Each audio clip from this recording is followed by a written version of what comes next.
to the Thursday Checkdown. I'm your host, Greg Kellogg, and I'm joined by the host with the most, Mr. Tipp Major.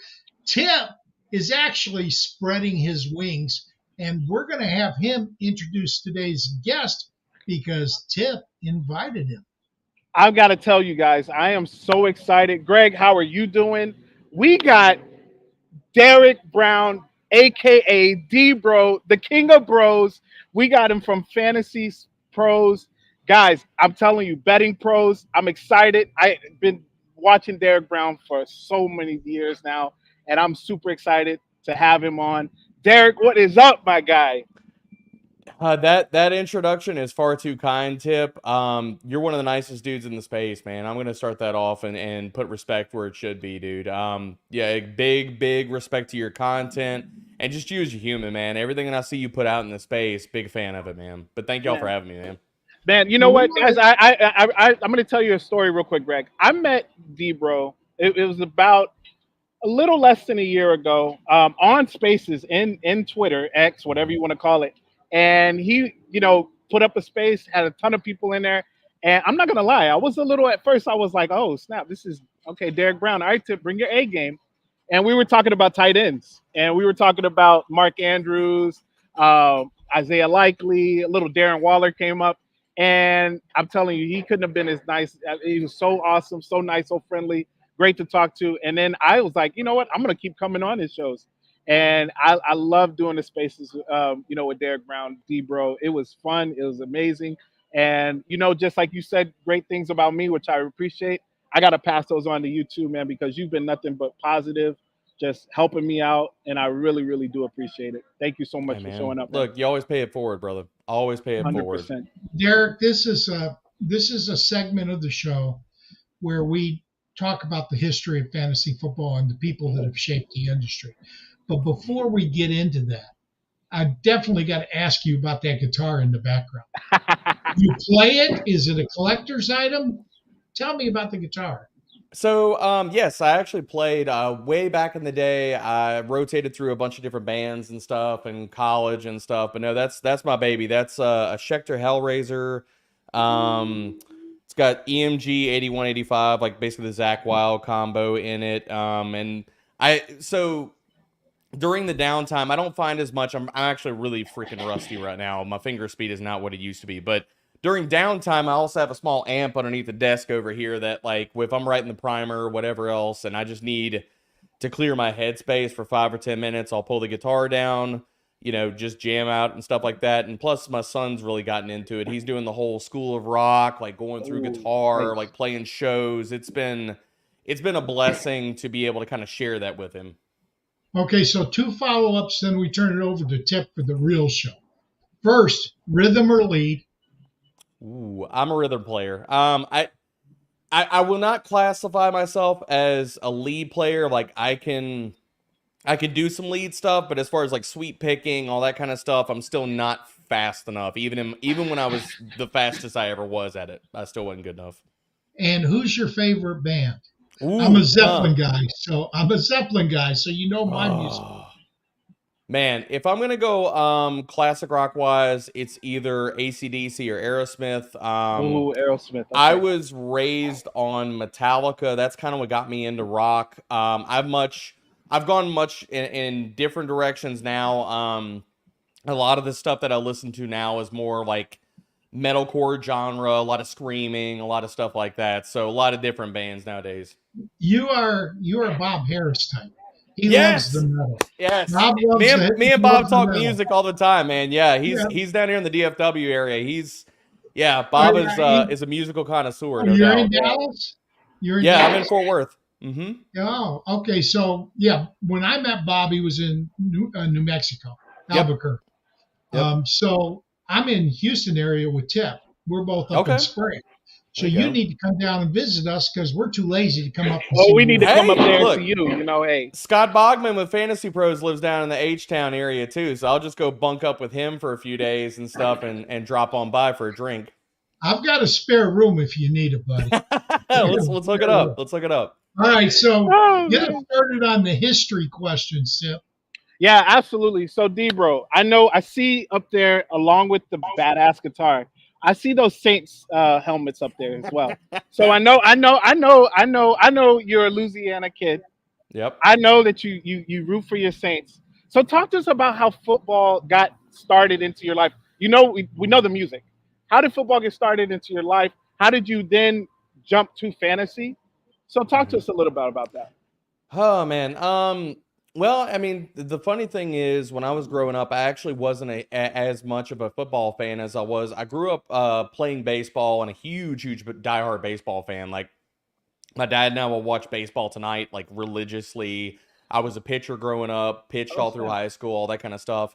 I didn't really get into football, and I never went out for football because I was like, at that time in high school and stuff, I was like, I wasn't slow, but I was definitely too small. Like I was going to end up like basically a forgotten spot on the grass after somebody just mushed me into the field. So never played football growing up outside of like I think Pee Wee for like 2 years in junior high. And I just wasn't very good. But really got into football after, like in college and after college.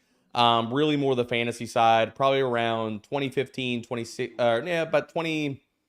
I'm trying to think of when my first year of playing fantasy was. It was during the Jimmy Graham, Jamal Charles Mm, heyday. So wherever that was, 2010, 2012, somewhere around in that area. And I started playing. My brother-in-law got me in a league with a bunch of high school and college friends. And from there, it just went bonkers, man. I got obsessed with it. My wife and I were playing in leagues. We have family leagues. And it wasn't until we moved over here from Louisiana, because again, you can tell the mouth of the South here, and it gets worse I get it. Whenever I get really enamored about something, or the booze comes out, the mouth of the South, the accent gets even worse. But anyway, I really got into football whenever we moved over to DFW, even more like with fantasy, and then we moved over here, and I mean, come on, guys, you know how it goes. Like when you move to a new area, you leave all your friends and all that kind of stuff, and you all of a sudden get this like a little bit of extra spare time, and you're like, well, what the hell am I going to do with this? hmm. So I just had the random wild hair one day. Like I was like, I love fantasy. I'm super obsessed. I'm all in the weeds with it. And I just decided, I was like, I'm going to go to Best Buy. I'm going to buy like some cheap POS Chromebook, and I want to see if I can write. And which was really something new for me, because I was not a writer. I was not even like, I'm a giant fraud. If anybody's behind me, like looking at all these books, my wife is the reader. My wife is a scholar. My wife is much more into books. Like the only thing I can claim out of this, let me see if I can point in the right direction while I'm screwing this up, is that small collection right there on top of publications that I've been a part of. That's all I can claim out of this entire bookshelf for me. So, but got into doing that, and really I just bounced around from fantasy site to fantasy site, and I was like, look, if I can get to a spot where I'm making, and everybody always terms this beer money. I don't like beer, but if I can make whiskey money and a little bit of money on the side, like to buy stuff, cover Christmas for the kids and whatever else, I was like, shit, man, we're doing great. And really, it just kind of snowballed. I just kept trying to get to one place or the other to basically get a bigger platform and get my work in front of more eyes, and started getting some serious guest spots and stuff like that. And I mean, look, if you would have told me back in 2016, 2017, whenever I wrote my first article, that I'd be sitting here talking to you guys and calling this a profession, I would have told you two things. I would have called you a liar, and I told you were full of shit. I would have You're told you right. none of that would have ever happened. So Do you still do I you look at still all write? this as blessed. I'm absolutely blessed to be doing this. Yeah, me too. But do you still write? Oh Yeah. yeah, man. Oh yeah. Oh yeah. Oh yeah. Oh, You Where should. do you write? You, Where do you writing's write you, now? all in it, no, baby. you No, look, no, Greg. So Derek. he comes. I know He has. you. I know him from his podcast. I'm Mhm. Hmm. retired, so I sit at home and watch a lot of YouTube. And I know Okay. you from your podcast, and we're going to get into that in a minute. Um, when I first decided to do a podcast, it was basically last August. Hmm. And I did some Twitter Spaces to start with. We didn't do StreamYard. I was doing Twitter Spaces, and JC and Iggy from the Sports Affiliation were my first guests in my first show. And then I believe I had Wendy Early from the Game Changers as my second guest. And so I reached out to, while I was at the expo this year, Andrew Coop, remembered me I from love years Coop. ago. Love Coop. Well, he remembered me from years ago and asked if he could interview me. So Matt Deutsch was behind the camera and Andrew was the face. Deutsch was the brains, Coop was the face. And they interviewed me there and we talked about that guy instead of fantasy because I had relayed a story about Barry and his dad. His dad did not believe Barry was the greatest running back of all time. His dad thought Jim Brown was. And so, yeah, I just, when your own dad, personally, you can say Tom Brady's the GOAT. I'm not going to argue with you because I've got an autographed Michigan mini helmet with Tom's name on it. And you could say Jerry Rice is the greatest of all time. But when I look at the greatest, there are people that have run for more yards than Barry. There are people that have run for more touchdowns than Barry. But nobody was more entertaining to watch than Barry Sanders. I feel the same way about Randy Moss and Megatron. I think those two are very similar. And at quarterback, I really liked Mike Vick. I liked watching Mike Vick. Now, I'm not a huge Vick fan, especially because I love dogs. And so I can't really forgive him. So you're still writing. Is that all for Fantasy Pros or do you write for others?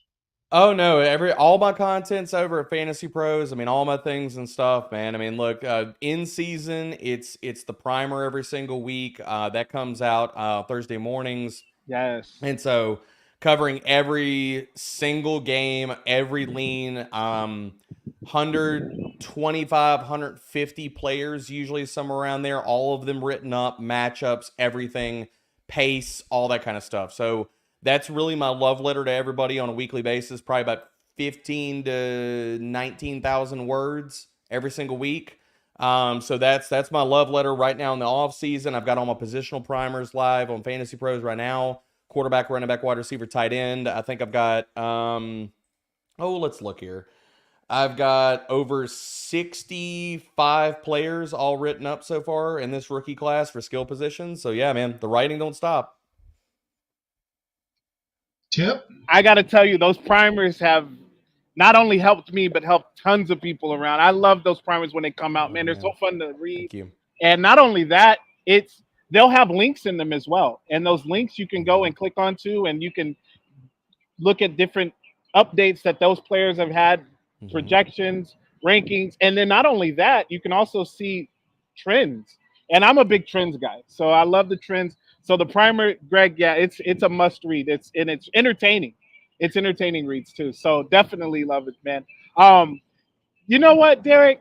I definitely, we're gonna get into the draft stuff. We're gonna get into that, but you know what? We gotta really talk about this family league. You said that your wife's into it as well. How does this go about at the dinner table in season? You gotta tell me, man, because I know you can. Hey, look, Debro could talk shit with the best of them. I've heard it. And what's your lovely wife's name, Debro? Oh, my wife's name is Elizabeth, and she is very, very competitive, man. I gotta hear how these matchups go. So I will start it off with this. Since I've gotten full-time in the industry, she's like, look, like it's too deep, it's too much. She's bowed out of the fantasy, but like in the years, like, I mean, there was a good 3 to 4 year stretch where we like played in like multiple leagues, and it was anything from like 100, 200 to like and up kind of buy-ins. So like the money's been there, man, and she's taken down leagues before. So she knows her shit. She knows football. She's freaking fantastic.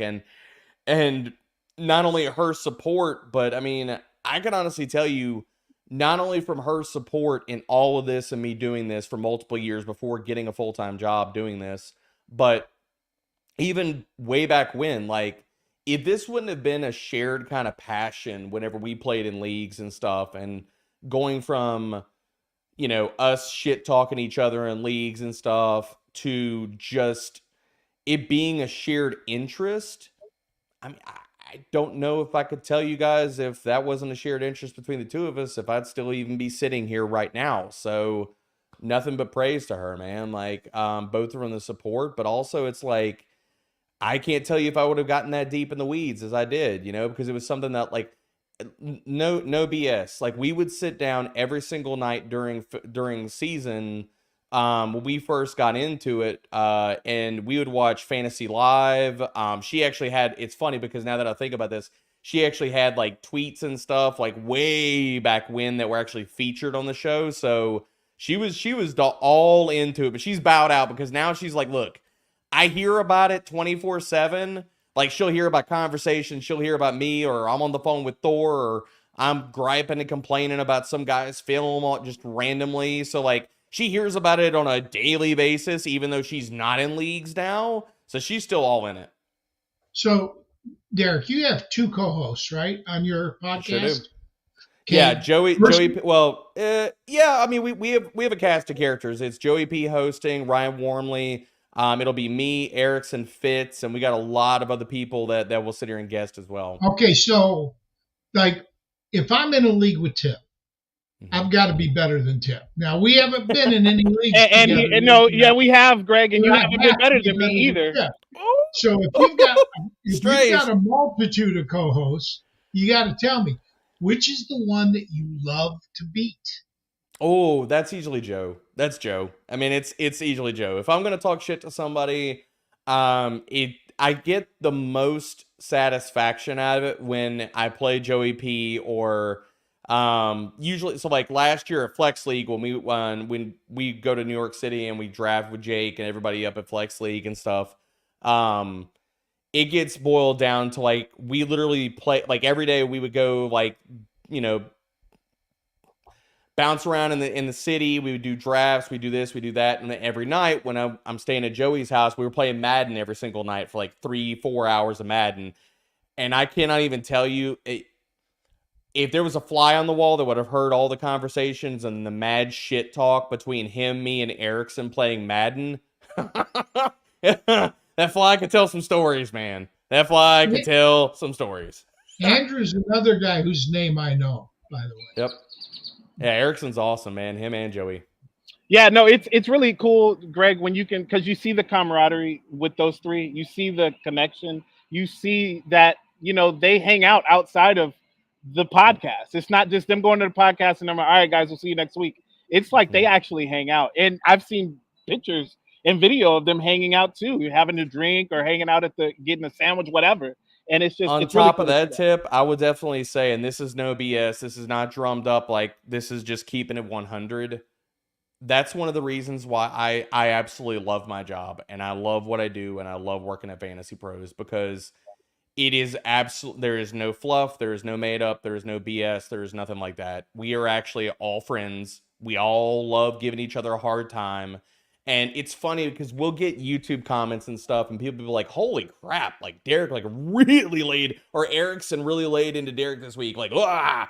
And we will go at each other's throats on the show and the cameras go off, mics get turned off, and we're just like, dude, that was a good show. Like, there's no animosity, there's nothing like, it is legit. Like, one of the things that I loved about podcasts before I got into the industry was listening to shows where it felt like you were just sitting in a room listening to a bunch of friends give each other a hard time and talk football. And that is honestly, it's not what we aim to do. It's just what we do because we're all legit friends, like me, Joey, Erickson, Fitz, Thor. I talk to Thor on a daily basis, probably more than I do my damn wife. Welsh, everybody, Bogman, like all the guys, like we legit are all like friends and text on the regular, call each other. Like, it's real, man. Are you all in the Dallas area? No. We're spread out everywhere. Like, we got people in the Northeast. We got people out in Arizona and stuff. So we all work remote. But, I mean, we're thick as thieves, man. Are you going to the expo? Oh, yeah. I was at the expo last year, baby. I'll be back again this year. Well, Tipp and I are First drink is on me, boys. First drink is on me. Joey knows. Joey was there last year. You'll buy me a root beer? Sure, I'll buy you a cream soda, Greg. Whatever you want. Oh, buddy. I like cream soda. That'll work. I'll take an old fashioned, Greg. Hey, look, I'll take an old fashioned deep. Let's go. We'll get it, Yes. baby. We'll get that thing Yes. going. Heck yeah. Greg, go ahead. Did you have a Hey, question? wait a minute. Before you go, Tip, are you going to do the karaoke? Because I think Tip is. Oh, you know I am. I'll do karaoke. I'll do karaoke in a freaking Hey, heartbeat, D-Bro, baby. if you don't have to bring that guitar, 'cause that guitar is pretty badass. But if you have another one laying around, bring it with you, man. We can put a Okay. band up All right. together. Let's go. Because Let's look, go. You Scott see, Engel now, said he's gonna go. I'm ready to go. I got the if vocals I do ready. Let's karaoke, go. if I do karaoke, I'll close the house because nobody wants to hear my voice ever. So, I mean, we're probably wet and wet, Greg, so I can't talk too much smack. go ahead, Tip. Sorry. Yeah, I mean, so you talked a lot about, the camaraderie with your group, but I do want to go back to your wife, Elizabeth, man. When you Yeah. came to her and you said, babe, this is what I want to do. I Mhm. want to go with this. This is what I want to do as a career. What was the response? What was that reaction like? Nothing but emphatic support. I love it, dude. I love it. And I'm not saying that because that's the answer that people expect or whatever. Like, man, you get me teared up and shit in here. She has pushed me to keep going at when it's been 3:00 in the morning, 4:00. Like, I'm pulling all-nighters. I still pull all-nighters in season and stuff to get the primer out on time. Like, I would not be here doing it if it wasn't for her and that type of support. Now, the only caveat my wife said, if you're going to do this full time, she said the reality of it is, because here's the real. We got 3 kids at home. And people know how expensive it is, how life is, and how all that kind of stuff is. And I'm not trying to get this off the beaten path and stuff. But the only thing she told me with going to transition to this full time, she was like, you just have to make enough money to where we can sustain. We're good as a family. Like, if it doesn't make sense for the family, that it doesn't make sense. But if you are in a situation where you can accept a job offer to do this as a profession, and we're thriving or we can make it work financially, she's like, then do it. She's like, do it. Like, I don't, and I thank you That's doesn't a even cover it, special man. woman. Thank you That's a very does not even special cover woman. it. Like, I'll never be able to thank her enough for that. Yeah. That's a very special woman. Yeah, she's amazing. You're very fortunate there. You're also fortunate that you're hooked up with one of the better fantasy football websites in Fantasy Pros. They've been around for a long Yes, time, sir. long before you got involved. Yes, sir. And when I got started, Joe Bryant, you know who Joe is, right? Oh, I love Joe. Love Joe. Okay. Salt of the earth. Joe Bryant Amazing human. and I met on Usenet groups. There was no football guys. Joe started football guys after we met. Bob Harris and I would talk till 4 a.m. about football. I lived in Atlanta. He lived in Albuquerque. I'd call him up and we would just talk all night. And the networking aspect of this is really great. Now, something that's new that JC and Iggy wanted me to mention is the TSA is starting up a brand new Discord server. And back in the day, we had Usenet. Usenet was, it was text-based. It was like a forum, no graphics, just plain, no video, just plain text. And that's where we had our conversations. Now, these guys are standing up a Discord server basically for the draft. We're going to cover the draft live here at TSA. I'm sure you guys are covering the draft live. Oh, yeah. Everybody's covering the draft live. And we're all going to have conversations about it. Do you use Discord? I don't even know if Fantasy Pros has a Discord server. Oh, yeah. Oh, we do. We have a very, very active Discord for both Fantasy Pros and Betting Pros. I'm in there. It's funny because again, all this is 100% real. You can go ask Discord members in the Fantasy Pros Discord. When we are in the dog days of summer and we're in the throes of it, and we are mock draft crazy, man. I have literally done mock drafts in the Discord with all of our DGens in the shower. Like, I got pinged one time. I just gotten in the shower and I'm like, what the hell is this alert? And I pinged to my AMA channel and all of these degens. And I love our Discord members because they're freaking fantastic. Like the inside jokes, like half of them are talking shit to me 24/7. And they ping me and I just got in the shower and I'm like, they're like, hey man, hop into this draft. And I was like, oh, well, okay. I mean, whatever. I could scrub my butt while I'm sitting here doing, a draft. It's all good. Whatever. So yes, So we have a very, very active Discord. is there a fee for Discord on Fantasy Pros, or is Nope. it free? Nope, it's all free. Free on BP, free on Fantasy Pros, both of them. I know you got to follow up to that, Tip. I'm actually in it. I'm in their Fantasy Pros Discord. I'm not as active because I'm still learning the Discord realm, but I love it. I know exactly what Derek Brown is talking about. It gets funny in there, man. It gets hilarious in there. A lot of Derek, those. you remember when you said he was a nice guy? Yep. I tell him everything I know. I'm trying to teach him to be a professional podcaster and fantasy guy so that he can go full time.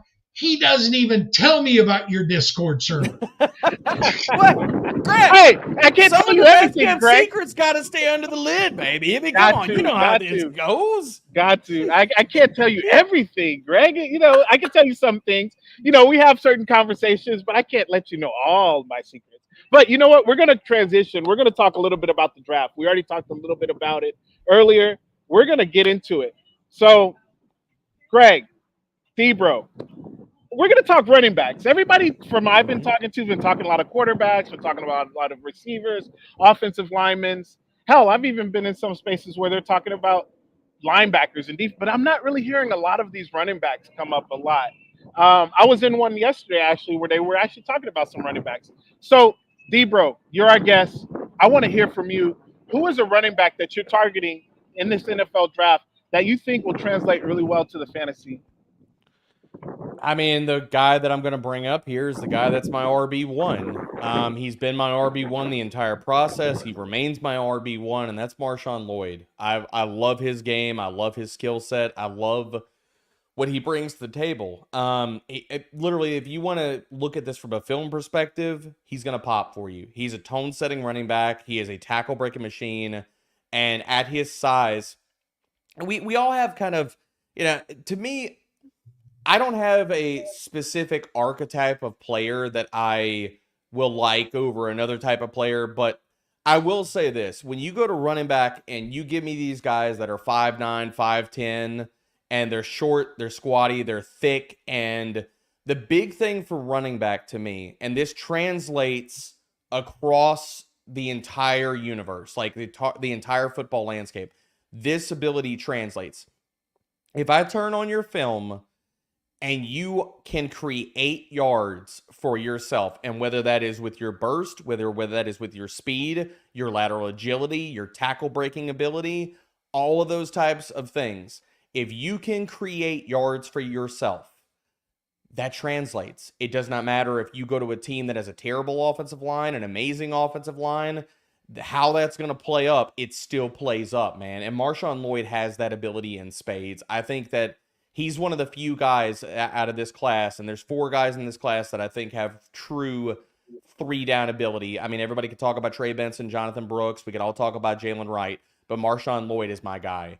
I love his skill set. Watched him down in Mobile. Got a chance to interview him down in Mobile and talk to him at length. I'm a huge fan of his game. I'm a huge fan of him as a person. I want to see him succeed, and that's not, that type of bias doesn't like sink into my ranks. I just think he's the most complete package out of any one of these running backs in this draft. We're talking about a running back over the last 2 years. I'm like, we might not be able to post him up and say, okay, he's had all these games with 20-plus carries, and he's done this, and he's run for 1,000 yards, and he's run for he's been efficient as hell whenever he's gotten touches, and he's been in 2 offenses that either weren't great, or you go to USC and they threw the ball a lot. They had Caleb Williams. They're going to throw the damn ball. They're not going to be a run-centric offense. So Marshawn Lloyd, he might not have the counting stats, but if you look at his deeper analytics stats on a per-carry basis over the last 2 years, he's top 20 in everything I care about. Yards after contact per attempt, elusive rating, and breakaway run rate. He's top 20 in both seasons. So he's not even a 1-year wonder. He's just, I mean, he's a dude, man. I love him. So you're using micro analytics to form a lot of your opinion.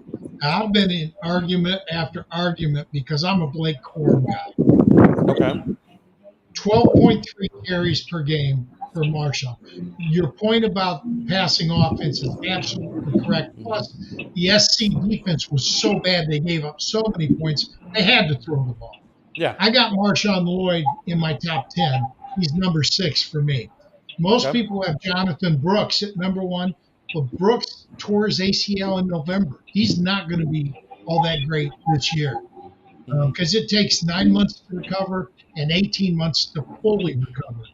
I don't think Corum got back to normal after his meniscus tear until the end of last year. If you watch his tape from, you know Matt Waldman, right? Yeah, I know Matt Waldman real well. Do you read his RSP? I do read his RSP, and yeah, I'm just like Matt.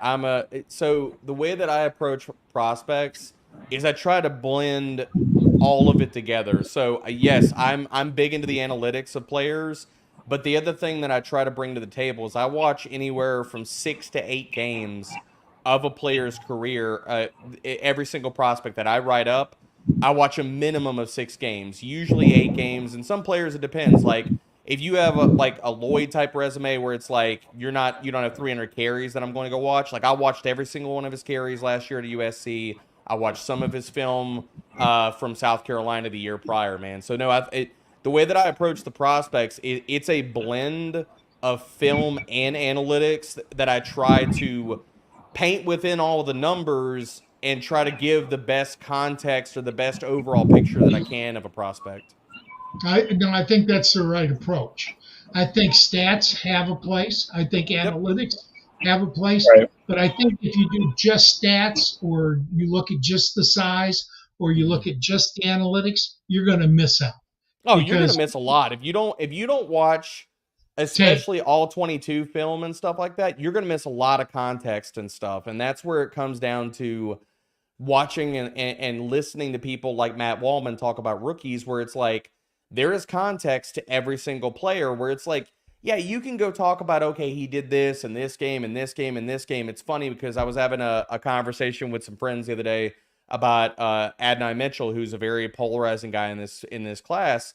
And they were like, well, have you turned on his film? And I'm like, yeah, I've watched his film, but there's context to every single player. It's like, when you watch a cut up and a guy's running 80 yards untouched on just a wide open, you could have driven a truck. Like any collegiate running back could have made that run. Maybe they couldn't have broke it for an 80-yard run, but maybe they got 50 on it. That's not telling you anything. It's the same thing as like you watch highlight reel stuff on a wide receiver and you're watching the play and you're literally just watching what people saw on the television when they were watching the college game.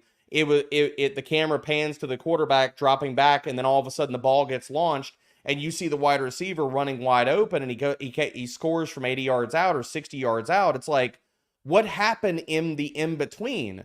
And sometimes, it's like sometimes that's on the wide receiver, and it's like, hell, he's a great route runner. He got wide open because of that. Other times, and people will be like, man, look at this play. And you're like, okay, I looked at that play and the cornerback fell down, or it was a blown coverage, and that's on the safety. It's not because the wide receiver is so freaking awesome. It's because the safety left him wide open and it was blown coverage. And you're like, I mean, I don't want to take that away from the player, but again, we got to have context about what that looks like because, sure, that's wonderful and it's good for the stat line, but are we really going to give all of that kudos to the wide receiver when it was like, I mean, but the defense just fell apart. I mean, you could have taken a guy that ran a 4.8 40 and said, here, go run and score a touchdown. Yeah, and now I've got to ask you because I've already told you that I'm high on Lloyd because I'm not a believer that this is a weak running back class. Everybody thinks it is. I don't think so. I think you're going to have 4 to 6 fantasy-worthy backs out of this draft this year.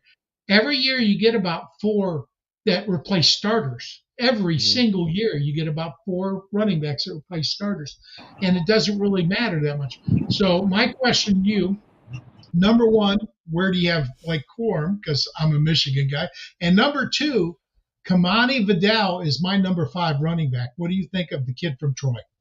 Well, first of all, I've got Corum at RB6. It's not that I don't like the kid, but I got questions on which version of Blake Corum do we see in the NFL? And you talked about the injury history. The concerning thing for me when we start the Corum conversation is that if we want to talk about his analytics and his tape and stuff, watching Blake Corum in 2021 and then watching him in 2022 and 2023 are very, very different conversations. Blake Corum in 2021 is not the same guy in 2023. And I think that there is validity to talking about his injury history and talking about him not being 100%. I think that's a valid argument. The pushback that I give that argument is the downslope of efficiency and tackle breaking metrics and the tape issues that I worry about with him didn't just start in 2023. I think if you go back and watch his 2022 tape, I don't see as much burst as I did in 2021. Now, is the vision still there? Hell yes. Is the ability to weave through traffic? Absolutely. But that second gear that allows him to not just run for 5 or 7 yards, but to break a run for 12 to 15 yards, that's where I wonder which version of Blake Corum do we get in the NFL? Because he's had a 3-year downturn in every efficiency metric across the board. Like in 2021, he was 24th in yards of contact per attempt, 7th in elusive rating. The next season, 50th and 40th.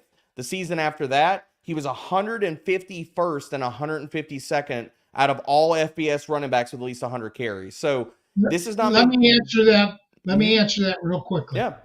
In 2021, he was the backup to Hassan Haskins. Yes. And he got half the carries that he got in 2022. Yep. 2022, I think, was by far his best year, even though a lot of the metrics went down, but it's because he doubled his carries. You're going to go down in yards per carry and in breakaways when your attempts go way up. They just are, because you're going to have a lot more of the short yardage ones. In 2023, if you break down his 2023 between the first, say, 8 games and the games after that, and he played his toughest teams at the end of the season. I mean, he played Alabama, he played Ohio State, he played Penn State, he played Iowa, and he played Washington. Those were his toughest teams that they faced. He did very well in those games. But that said, I don't disagree.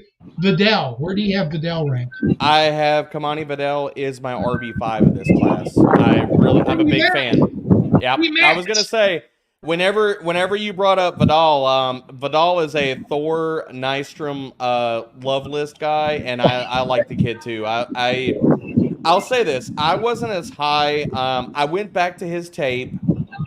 I was very surprised at how well he tested. I thought he was going to run like high 4.5s. He bested that. I thought his short area stuff was going to be okay. He came away with great numbers.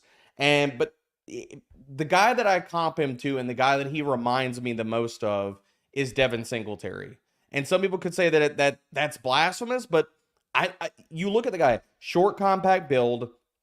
I won't be surprised if he goes in round 4 of the NFL draft and he falls into a situation where he is the starting running back this year or maybe even next year, where he's getting 12 to 15 carries. And even if you want to go from the efficiency standpoint, I mean, he was 21st at PFF elusive rating last year. So it's not just the film. It's not just his ability to handle volume.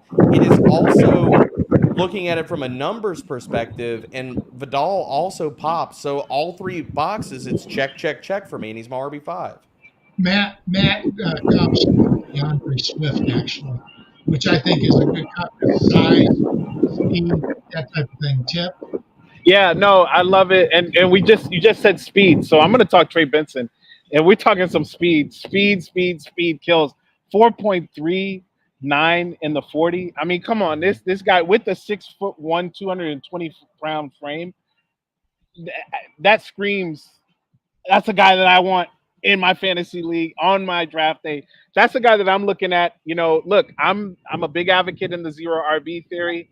That's a guy I'm going to be looking at, guys, because if he goes to the correct team, look, this guy, not only that, his contact balance is noticeable, very noticeable. That's one of the things that I liked about him. He's got that big frame, that contact balance. If everybody knows what contact balance is, that's when you get hit, but you can keep on going. Alvin Kamara, one of those type players. So his contact balance is amazing. And don't get it twisted with this guy. He doesn't have a lot of reception in his career, but he can catch the ball. He can catch the ball. And not only that, with his speed, if you get a nice swing pass or a screen pass going to him, the dude is gone. He is gone, and he is elusive. And he's one of those guys where he runs fast, but he doesn't look like he's just blazing. His feet aren't moving. It's almost like a smooth track star type speed that he has. So I do like him. Now, one thing that I feel like he does need to work on to be a starter in the NFL or a full 3-down back as his pass pro. He has to work on his pass pro just a tad bit, which that is very important in the NFL, and that's what he'll do when he gets to the NFL with the right coaching system. I can see him going to a team like the Dallas Cowboys possibly, or maybe even the Raiders. I know the Dallas Cowboys just got Royce Freeman, but come on now, we can't fool ourselves now. The Royce Freeman, that was something that I just didn't see that came out of left field. But I can see him if he goes to a running back needy team, that he could be a player that I would definitely want to get on draft day in my fantasy. Tipp, do you know the sneaky landing spot? I saw that they brought him in for a top 30 visit the other day. The sneaky landing spot that I think would be fantastic for Trey Benson is actually Carolina. And I talked about this on one of our other shows at Fantasy Pros earlier this week, and we were talking rookie landing spots. And I was like, I don't think that people really understand that Carolina, like they look there and they say, oh, well, it's Chuba Hubbard and they got Miles Sanders. And they're like, that's a terrible landing spot. And I'm like, no, it really isn't. Like Chuba's a free agent after this year. Miles Sanders, Carolina can cut and they would only be on the hook for $2.9 million in dead cap next year. And they have a brand new coaching staff. So all the allegiances of, well, Miles Sanders got paid. Oh, well, Chuba Hubbard was the guy last year. This coaching staff right now does not care. Like, they're starting from zero. They're starting from ground zero with that team. And so really it's next man up. It's you got to prove yourself. So all of the good equity that Chuba accrued last year being the starter down the stretch, that's out the window, man. That GM is gone. That head coach is gone. That entire staff is gutted. And you got to reprove yourself. So we're looking at a coaching staff, and you could go back through all the years of Dave Canellis. Like, we can talk about Tampa Bay last year. We can talk about Seattle. He has leaned on, or he has been in spots where they have leaned on one running back. I think Carolina is a very sneaky team to take a running back in round 3 and lean on them this year and say, sorry, Chuba, sorry, Miles, but it's the rookie's time to shine. Yeah, and look at what they've done this offseason. They went ahead and got some guards to help out with this offensive line. Yep. They've also went and got Deontay Johnson as well to help with that wide receiving core. I really, really like what Carolina has done, and I really, really like Dave Canales. He is one of my favorite offensive minds. I mean, look at what he did with Baker Mayfield last year, and then the year before that, what he did with Geno Smith in Seattle. That is just right there. He had 2 4,000-yard quarterbacks back-to-back who, let's say it for the lack of a better term, they're average to decent quarterbacks. Yeah. But now, look, man, I think all the world of Dave Canales, and I think Bryce Young is going to be really good.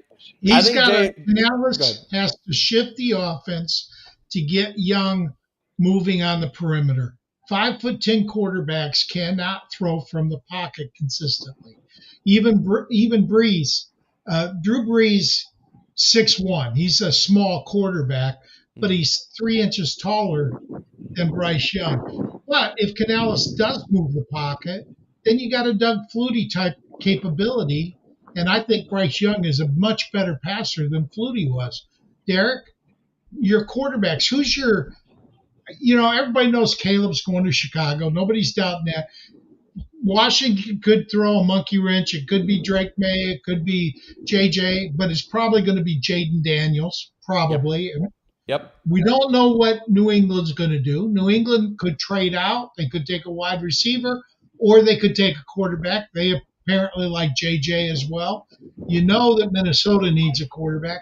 Who's your surprise quarterback out of this draft that people aren't talking about that's going to be a starter? Oof. Okay, so as far as the guys, I mean, everybody's talking about the top 4 guys. So, I mean, we're talking about Jaden Daniels, JJ McCarthy, and by the way, I will say this, and I'm not playing to the crowd because people, if they've been following my ranks, they already know that I've been here the entire time. Just to say this, Greg, I know you're a Michigan guy. JJ McCarthy is my QB2 of this class. He's So mine too. He's putting mine too. respect on his name. He's I freaking got awesome. Drake May at 1 though. I don't have Caleb at 1. I got Jaden at 1. Okay, I think Jaden's just, for as many years as he has, he's still raw and makes raw mistakes. And I worry about his health because he's a running quarterback, not a quarterback who can run. He's a running quarterback. I differentiate between guys like Josh Allen and Lamar Jackson. Last year, Lamar Jackson went from being a running quarterback to a quarterback who can run. In other words, he would run to extend plays and throw down the field. Before last year, when Jackson decided to run, he stopped looking downfield and took off. That's a running quarterback. That leads to injuries, in my opinion. I think Jaden Daniels has to learn to extend plays with his legs rather than look to run and make plays with his legs. If he does that, I think he could be probably the best quarterback in this class. I worry about Caleb Williams, not because of his talent, because I think he's got the talent, all the talent in the world. I worry about his head, and I worry about the people that are surrounding him. And 7-5 really bothers me. I don't care how bad your defense is. If you're a generational talent, hate that term. There are no generational talents because everybody over 25 years, somebody's going to match you. It just, there's too much talent. But if you're a generational talent, you got to win more than 7 games in a season. Personal opinion. But I know you like Caleb because he's got the tools. I mean, well, I like Caleb. Caleb, again, when I put up my quarterback rankings in February, and Thor and I were talking with quarterbacks in February on the Fantasy Pros NFL Draft Show. People hated the fact that I have Caleb Williams as my QB3. Absolutely just destroyed me. They were like, "Oh, it's clickbait. You know, you're just doing this fun." And no, man, like, if people go back and listen to the episode, I just think there's a wider range of outcomes for Caleb Williams than people are willing to throw out there. I think some of the Euro ball stuff. Yeah, I mean, I like Caleb. I'm not gonna besmirch him and say that I don't like the kid, but I think that there's a wider range of outcomes than just saying he is going to be the next great Hall of Fame quarterback. But getting back to the question that you posed is the guy that I think could be a starter out of this class, getting past the top 4 guys, is actually Spencer Rattler. He's my QB5 of this class. I have him over Bo Nix. I have him over Michael Penix.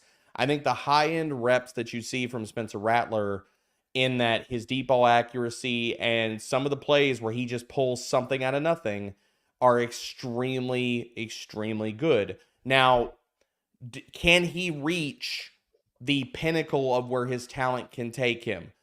What he's going to have to do in the NFL, and this is something we've seen throughout his career, and he's gotten a little bit better at it, his play-to-play consistency down per down is going to have to be elevated at the NFL level. He's got to play better with inside of structure. He's got these moments in games where he tries to do too much, and whether that pushes him and he rushes through a progression, he gets held on one guy, he holds it too long, he's staring guys down. You see the ball placement, the footwork and stuff can kind of get wonky sometimes, but all the tools are there for Spencer Rattler to be a starting NFL quarterback. So I like his game. People could be surprised by hearing that name over Michael Penix and Bo Nix, but honestly, we want to talk about, and this is where maybe this is hot takes for people, but Michael Penix and Bo Nix, I don't think they go in the first round of the NFL draft. I've been there. I'm still there. I bet the under at 4.5 quarterbacks in the first round.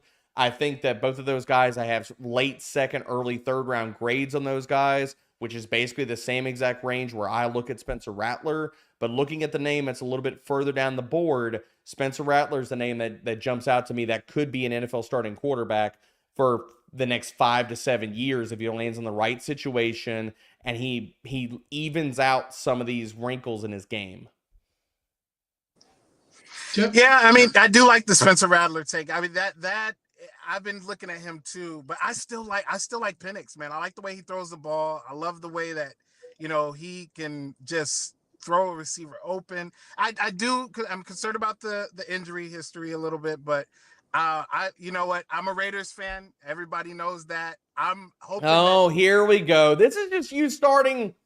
Tip, come on. Give it the bias, man. This is you starting to love the guy that you're hoping they draft. Like, hey, you know what? I was outside. I was outside loving the weather, and I had to come inside the car because you know what? I was like, well, first of all, my battery on my computer was starting to go low. Although I charged it all day, so I don't know what happened there. I'll get that tested out. But anyway, I was like, I really like Penix. I think that he could do really well. Now, for me, the Raiders, look, they got to go offensive line.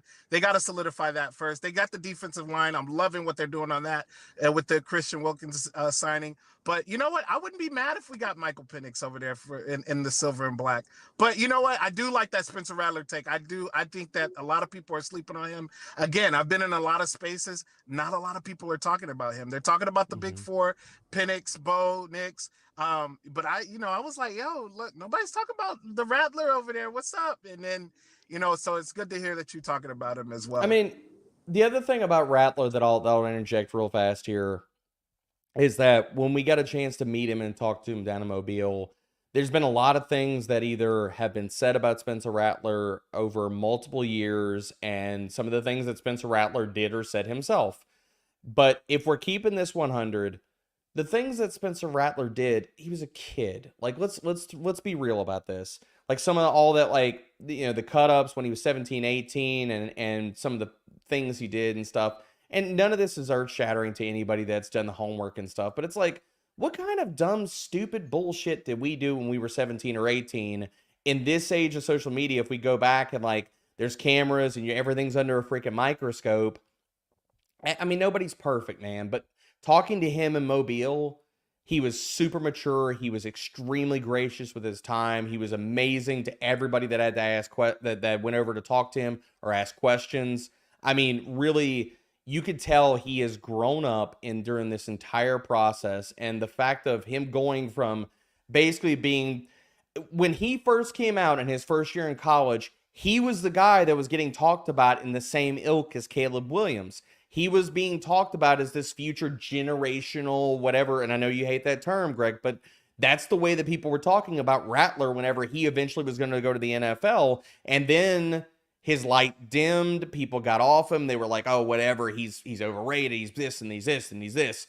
And he went back in the lab and rebuilt his game and re-emerged in the SEC, arguably the toughest conference in college football, played really well, and emerged from that entire trying time as a better person, at least from what my interactions with him, and as a better quarterback. So to me, you're talking about a guy that's already shown in his life that he can bounce back and he's resilient. Aren't those the qualities that we want out of an NFL quarterback? And whether you put him in a small market or a big market, and then the media starts talking shit, or he has a bad game, or the fans are on him, or whatever. We've already seen Rattler deal with all of those circumstances and overcome it. Like, we need to give this kid respect for everything that he's already done as a person and as a collegiate player. And as you mentioned, now I don't buy that the SEC is a better conference than, say, the Big Ten or the Pac-12. I think there are it may be more top heavy, but I think top to bottom, all these major conferences are pretty much the same. They all have talent and they all have some cupcakes on their schedule. But I will say this, I want to thank you for coming on. But first, folks, you need to get over to Fantasy Pros and see Derek's work. Derek, what's your latest article or the one that's going to release tomorrow? Right now I'm going through all of my prospect primers. So I retweeted my running back primer today. Basically what I've been doing over the last few weeks and stuff, outside of, please check out the Fantasy Pros NFL Draft Show. Thor Nystrom and myself, have really, that has been a labor of love. We love that show. That is our baby. So we have gone through quarterbacks, running backs, wide receivers, tight ends, everything. We have our betting preview that just came out last week. So if you're looking to bet the NFL draft, You can shop all the odds at Betting Pros, check out our show. But really right now it's getting even deeper into the weeds, and I'm trying to build out all of these prospect primers like I talked about. I've got 65 plus players already written up over the combination of those 4 articles. I retweeted back into the headspace for everybody my running back article. I'm going to be doing that with quarterback, wide receiver, and tight end as well. As I've gone through and added players, like I've got 20 plus running backs that are in that article itself.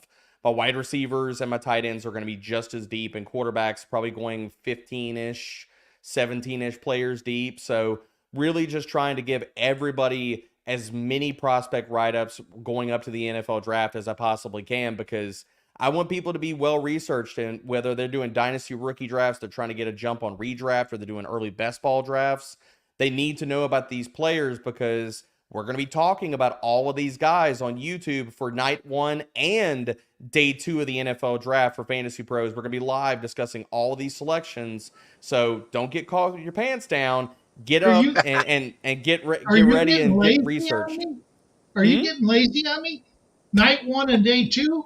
Sports Affiliation's doing all 3 days of the draft. You got to be doing day 3. I wasn't going to have day 3 places where I'm doing content too, Greg. Okay, I'm not sleeping, baby. I'm not stopping. It's all places everywhere, man. Fair enough. Hey, folks, go over to Fantasy Pros. Check out Derek's. I won't call you D-Bro. I'm sorry. I just can't do that. It's all good. Check out Derek's. You can also call him the King of Bros. Get into their Discord. Get into their Discord so you can ask him questions. The man's obviously knowledgeable. Take advantage of that. And if you're going to do that, get into the TSA, because it's brand new. Mm-hmm. It's free. Get into the TSA Discord. Follow that up. I know Tipp invited Derek. Derek is on this show because of Tipp, not because of me. Derek may not even know who I am. I know your work, Greg. Okay, well, a lot of people don't, because I took so much time off. But it doesn't matter, because you're knowledgeable. You came on. You're a great guest. I want to get you back on during the regular season. Say when. Say when. Yeah, and I would like to come on your show sometime and cut up with Joe. I want to cut up with Joe. I'll take your side on that one.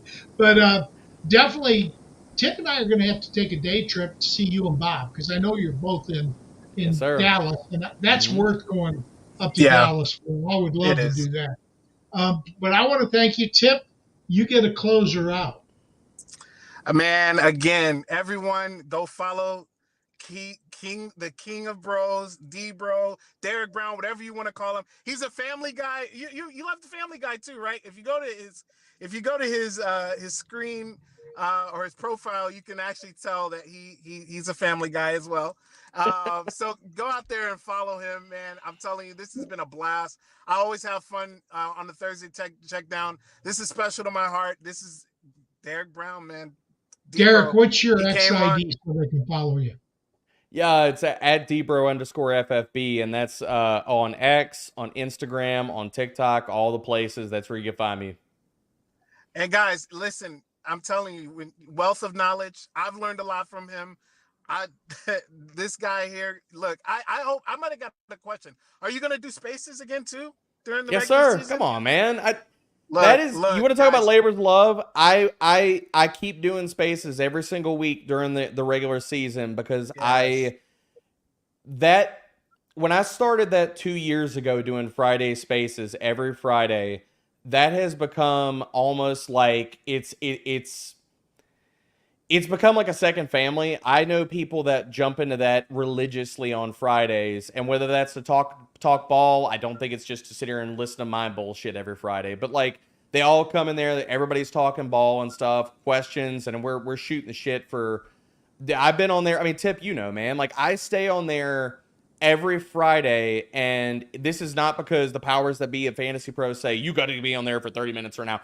I stay on there anywhere from an hour. Sometimes I'll go 2 hours plus answering questions and just shooting the shit with everybody on spaces, man, because I know it's going to sound really cliche. I know it's going to sound corny and cheesy, but I look at it, I'm blessed to be doing this, and I don't take any of this for granted, man. So anybody that's willing to support my work, that wants to come talk ball and will tap in to do that, anybody's got my time for as long as they want it, man. And he'll call your ass out if you got some crazy stuff to say. They do on a weekly basis, and I'm here for it, man. Because look, the thing about it is, we're gonna all get, everybody that does football stuff, whether it's fantasy, whether it's the NFL, whether it's anything in sports media, we're all gonna get things right. The other flip side of that is we're all going to get things wrong. And 100%. those are, it's just 100, like, it's a fact, man. We're going to get things wrong. So if you can't own up to that and you can't be okay with that, and the other part about all this is you can't be so damn serious you can't even laugh at yourself. So, like, if somebody comes in there and pops a joke and stuff and it's funny as shit, I'm going to laugh at myself. I don't care. And if people got a problem with that, if you can't laugh at yourself, you got a problem. Like, we got a problem here. You don't learn from the people who agree with you. You don't learn from your. You don't learn from your. Well, the other part about that, Greg, is you don't learn. From your successes. No, success is not a good teacher. Failure is a damn good teacher. That's right. And so, it's not just being humble; it's being honest with yourself. Yes. And I tell everybody, Tipp will verify this. The best of the best in fantasy are wrong at least 40% of the time.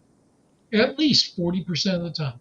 I look at this. I'm just trying to do the baseball analogy, baby. Look, if we're batting 400, then we're elite and we're in the Hall of Fame. We're batting 333, then hey, we must be doing a damn good job. So hey, that's what I'm here for. And again, guys, this better. I think you do better. Derek Brown, D-Bro, King of Bros. I cannot wait to break bread with you at the expo. Guys, get out there to the expo. I'm telling you, hey, first old fashion's on you, right?